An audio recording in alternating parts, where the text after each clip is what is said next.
Hi everyone, welcome to Study IQ. मेरा नाम है जैस्मीन और हर रोज की तरह आज भी हम सीखने जा रहे हैं क्रिटिकल रीजनिंग के बारे में।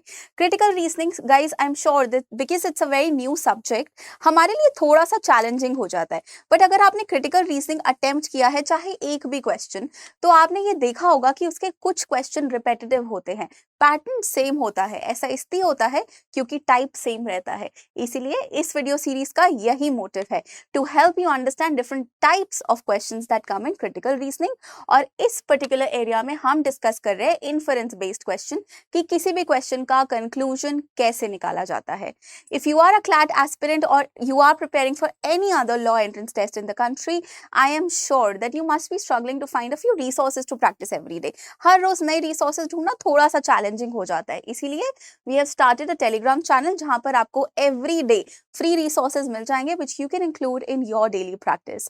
Apart from this, if you have any question related to critical reasoning or English language, you can reach out to me directly. These are my social media handles.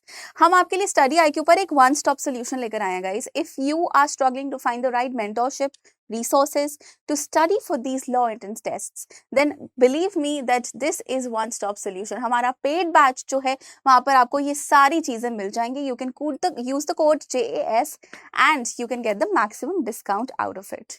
Now without further ado, let's quickly recap जो भी हमने अभी तक पढ़ लिया है critical reasoning में draw a conclusion type of question में.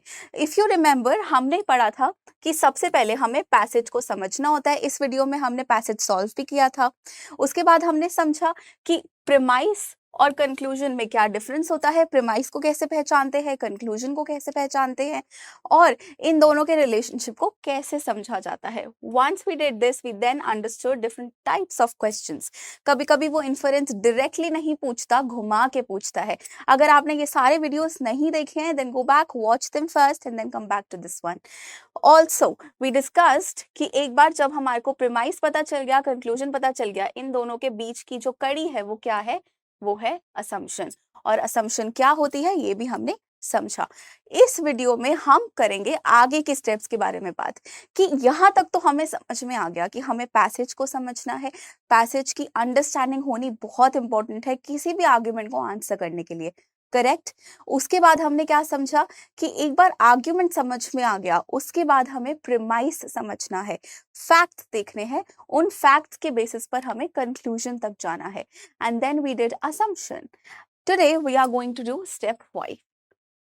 स्टेप 5 और स्टेप 6, 7, 8, इसके बाद की, इसके आगे की जर्नी क्या होने वाली है और इसके आगे की स्ट्रैटेजी आपके लिए क्या होनी चाहिए इस टाइप के क्वेश्चन को अप्रोच करने के लिए. So guys, to understand this, सबसे पहले हमें समझना है कि एक्सट्रीम ऑप्शंस का मतलब क्या होता है. मैंने लिख तो दिया that we need to eliminate extreme options, but what do we understand by extreme options.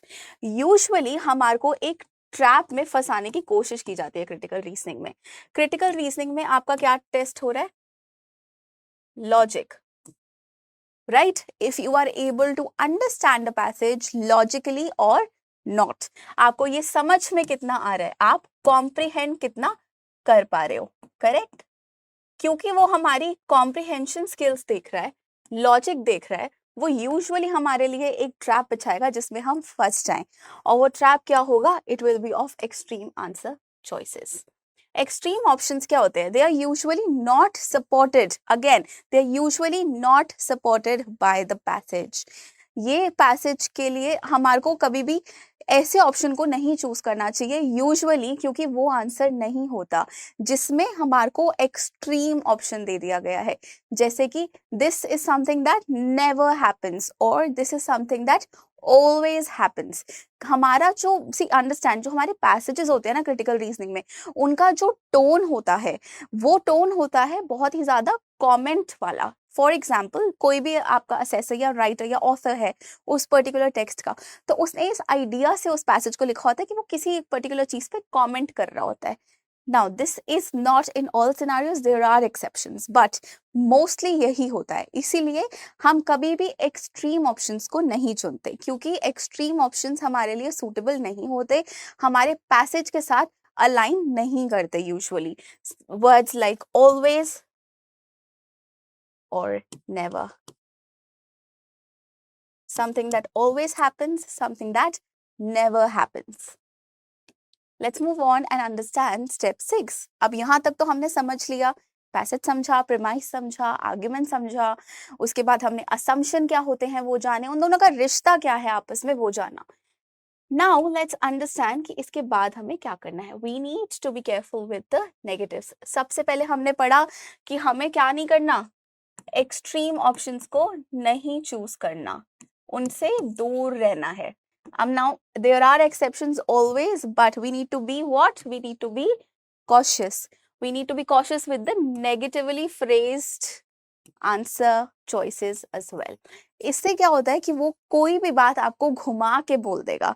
For example, अगर मैंने बोला आई लाइक एप्पल्स, तो हो सकता है ऑप्शन में लिखा हो शी डजंट लाइक मैंगोज, तो इसमें नॉट आ गया और उसने ऑप्शन चेंज कर दिया. मैंने ये तो बोला that I like apples, but I didn't say that I don't like mangoes. Correct.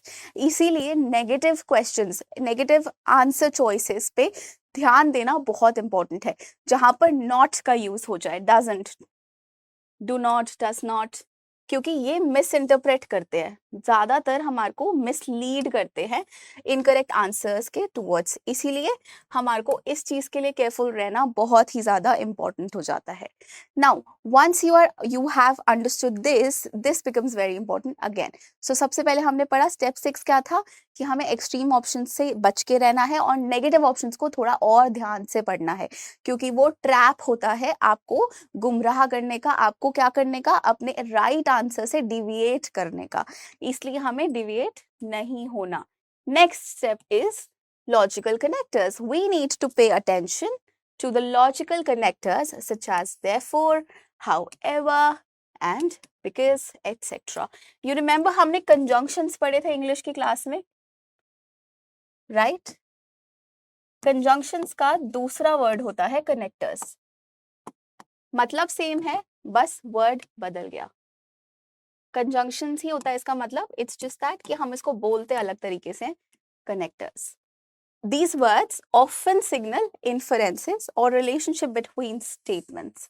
हमारे को दो स्टेटमेंट के बीच का रिश्ता अगर जानना हो तो ये वर्ड्स हमें बहुत हेल्प करते हैं. नाउ यू रिमेंबर कंजंक्शंस जब हमने पढ़े थे, कभी भी हो सकता है बचपन में पढ़े हों या जब हम इंग्लिश रिवाइज कर रहे थे तब पढ़े हों, तो उस कंजंक्शन के लेसन में हमने पढ़ा था कि दो सेंटेंसेस को अगर हमें आपस में जोड़ना हो टू अंडरस्टैंड इट लॉजिकली, या एक लॉजिक क्रिएट करने के लिए, तो हमें क्या करना पड़ता है, हमें कनेक्टर्स का यूज करना पड़ता है. कनेक्टर्स क्या होते हैं, but, so, however, therefore, moreover, words like these.